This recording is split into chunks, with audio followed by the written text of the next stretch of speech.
This is the front dashtop panel for the Jaguar E-Type. This one here is applicable to the 2+2 range.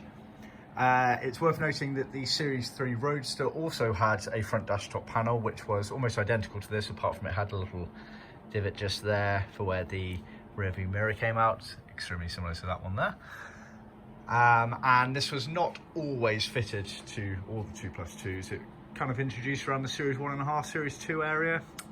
It's all to do with the windscreen and the angle and the number of windscreen wipers on your windscreen.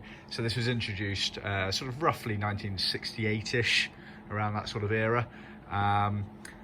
For the earlier cars, there wasn't one there. It was literally just that main dash top there, whereas the later cars, or the majority of the 2+2s, had this one here.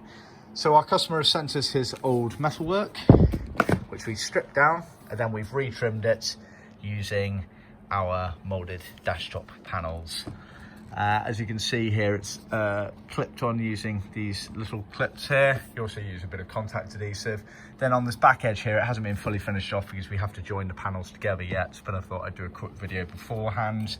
You also have this piping that runs in between the two dash tops. So effectively, when it's in the car, you can see these holes here. They match up to these screws here, and they're all bolted together like that, and then you have that piping tightly in that groove there, and that becomes the dashtop units for the E-Types. So this is actually from a Series 3 2+2. Customer sent us a lot of bits to trim up, but yeah, we sell this front dashtop panel completely independently as a moulded unit, as well as the main dashtop panel there, and then we sell the piping separately as well. See our website for more details.